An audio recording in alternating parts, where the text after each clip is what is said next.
ललन सिंह को जदयू के राष्ट्रीय अध्यक्ष पद से हटाए जाने के बाद से बिहार में बयानबाजी का दौर जारी है। अब बिहार के पूर्व डिप्टी सीएम सुशील कुमार मोदी ने कहा है, हमने पहले ही भविष्यवाणी कर दी थी कि ललन सिंह हटाए जाएंगे क्योंकि उन्होंने जेडीयू पार्टी से 12-13 विधायकों को तोड़ लिया था। उन्होंने लालू यादव से हाथ मिलाकर तेजस्वी यादव को मुख्यमंत्री बनाने की तैयारी कर ली थी। नीतीश कुमार को इसकी भनक लग गई, इसलिए उन्होंने समय रहते ललन सिंह को हटा दिया। ललन सिंह को हटाना खेल की शुरुआत है, अभी बहुत कुछ बाकी है। नीतीश कुमार को गलतफहमी है कि इंडिया गठबंधन उन्हें संयोजक या पीएम पद के लिए पार्टी का चेहरा बनाएगा। नीतीश कुमार के लिए हमारे दरवाजे बंद हैं। इसके साथ ही उन्होंने बिहार में 40 की 40 सीटें जीतने का दावा भी किया। देखिए, हम लोगों ने तो पहले ही भविष्यवाणी कर दी थी कि ललन सिंह हटाए जाएंगे।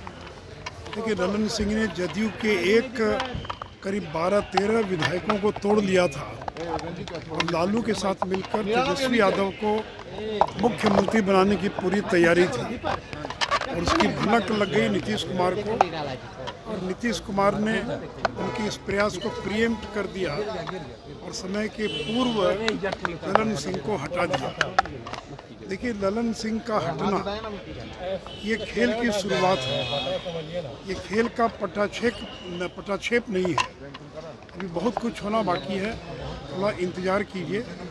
देखिए, जदयू में सब कुछ ठीक ठाक नहीं चल रहा है, नहीं महागठबंधन में, और नीतीश कुमार कोई पहली बार तो और पार्टी के राष्ट्रीय अध्यक्ष नहीं बने हैं।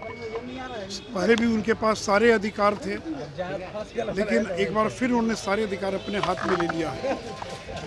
नीतीश कुमार गलतफहमी में है कि उनको जो इंडी गठबंधन है उनको संयोजक बना देगा या उनको जो है वो प्रधानमंत्री पद का उम्मीदवार बना देगा। देखिए, बीजेपी की सेहत पर कोई असर नहीं पड़ने वाला है। जनता दल यूनाइटेड के पूर्व राष्ट्रीय अध्यक्ष ललन सिंह ने अपने पद से इस्तीफा दे दिया और एक बार फिर मुख्यमंत्री नीतीश कुमार पार्टी के नए अध्यक्ष बन गए। जानकारी के मुताबिक नीतीश कुमार ललन सिंह को उनके पद से हटाने की तैयारी पिछले कुछ दिनों से लगातार कर रहे थे। जिस तरीके से नीतीश कुमार ने ललन सिंह को किनारे लगाया है, इसके पीछे की कहानी क्या है, आइए बताते हैं। इस कहानी की शुरुआत तब से होती है जब ललन सिंह पिछले कुछ महीनों में राजद सुप्रीमो लालू प्रसाद यादव के करीब आते हैं और दोनों नेताओं के बीच घनिष्ठता बढ़ती है। राजनीति में उठाया गया कोई भी कदम बिना किसी मकसद के नहीं होता है और इसी आधार पर ललन सिंह और लालू प्रसाद के बीच नजदीकी की भनक नीतीश कुमार को भी लगी। लेकिन उस वक्त नीतीश कुमार ने ललन सिंह को लेकर कोई कदम नहीं उठाया। पूरे घटनाक्रम का पहला चैप्टर तब लिखा गया जब ललन सिंह ने नीतीश कुमार के एक करीबी वरिष्ठ मंत्री के साथ मिलकर उप मुख्यमंत्री तेजस्वी यादव को मुख्यमंत्री बनाने का प्रस्ताव नीतीश के सामने रखा, जिसे नीतीश ने खारिज कर दिया। जानकारी के मुताबिक ललन सिंह नीतीश कुमार को यह मनवाने की कोशिश कर रहे थे कि वह 18 साल से बिहार में मुख्यमंत्री के पद पर रह चुके हैं और उन्हें अब सत्ता तेजस्वी को सौंप देनी चाहिए, जिसके लिए नीतीश तैयार नहीं हुए। ललन सिंह के तेजस्वी यादव को मुख्यमंत्री बनाने के प्रस्ताव को जब नीतीश कुमार ने ठुकरा दिया तो उसके बाद ही ललन सिंह ने जनता दल यूनाइटेड को तोड़ने की प्लानिंग शुरू कर दी। सूत्रों के मुताबिक कुछ सप्ताह पहले जनता दल यूनाइटेड के तकरीबन 12 विधायकों की एक गुप्त बैठक हुई और डील के मुताबिक ललन सिंह ने 10-12 विधायकों की मदद से तेजस्वी यादव की ताजपोशी कराने के चक्कर में थे, लेकिन इस सीक्रेट मीटिंग की भनक नीतीश कुमार को लग गई। ललन सिंह और लालू प्रसाद यादव के बीच जो सीक्रेट डील हुई थी उसके मुताबिक ललन सिंह को तकरीबन जनता दल यूनाइटेड के 12 विधायकों को तोड़कर तेजस्वी यादव की सरकार बनानी थी और इसके बदले में राजद उन्हें राज्यसभा भेजती।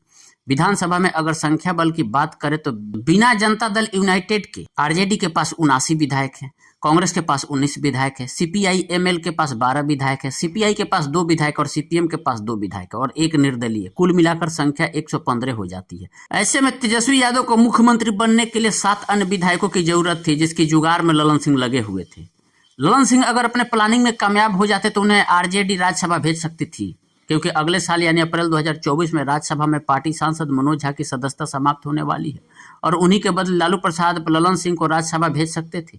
जानकारी के मुताबिक ललन सिंह को यह एहसास हो गया था कि मौजूदा समय में वह मुंगेर से लोकसभा सांसद है और अगर वह दोबारा मुंगेर से लोकसभा चुनाव लड़ेंगे तो उनकी स्थिति इस बार बहुत खराब है और वह चुनाव हार भी सकते हैं और इसी कारण वह राज्यसभा जाना चाहते थे। ललन सिंह की प्लानिंग के मुताबिक एक बात सामने आ रही कि क्या जनता दल यूनाइटेड के दर्जन भर विधायक पार्टी से बगावत कर राजद की सरकार बना देते तो क्या इनकी सदस्यता समाप्त हो जाती, क्योंकि एंटी डिफेक्शन कानून के मुताबिक अगर 2/3 से कम विधायक अगर पार्टी से बगावत करते हैं तो उन सबकी सदस्यता जा सकती है। जनता दल यूनाइटेड के मामले में देखें तो अयोग्यता से बचने के लिए कम से कम 30 विधायकों को एक साथ पार्टी तोड़कर आरजेडी का समर्थन करना पड़ता, लेकिन सवाल उठता है कि ऐसे में ललन सिंह कैसे केवल दर्जन भर विधायकों के साथ तेजस्वी की सरकार बनाने की सोच रहे थे। इसके पीछे की कहानी ये है कि यह शक्ति केवल पार्टी के राष्ट्रीय अध्यक्ष के पास होता है, कि अगर वह किसी भी मौजूदा सिटिंग विधायक को पार्टी से निकाल देते हैं तो उनकी सदस्यता समाप्त नहीं होगी।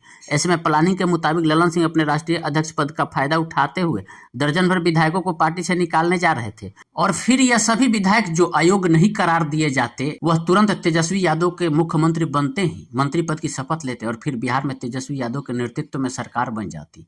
इस पूरे खेल में विधानसभा स्पीकर की भूमिका भी बहुत महत्वपूर्ण होती है, क्योंकि इन दर्जन भर विधायकों को अयोग्य करार न दिया जाए, इस मामले में स्पीकर की भूमिका महत्वपूर्ण होती है। इसलिए पिछले कुछ दिनों से लगातार ललन विधानसभा स्पीकर अवध बिहारी चौधरी के संपर्क में थे, जो कि राजद के विधायक भी हैं। प्लानिंग के मुताबिक अवध बिहारी चौधरी इन सभी दर्जन भर विधायकों को मान्यता दे देते और फिर बिहार में तेजस्वी की सरकार बन जाती। लेकिन इस पूरे प्लानिंग की खबर नीतीश कुमार को लग गई। बताया जा रहा है कि दर्जन भर विधायकों ने जिन्होंने गुप्त मीटिंग की थी, उन्हीं में से एक ने नीतीश कुमार को यह खबर लीक कर दी, जिसके बाद नीतीश कुमार ने ऑपरेशन ललन की शुरुआत कर दी। जिसके बाद नीतीश कुमार खुद पार्टी के राष्ट्रीय अध्यक्ष बन गए और ललन सिंह को पार्टी का अध्यक्ष पद छोड़ना पड़ा।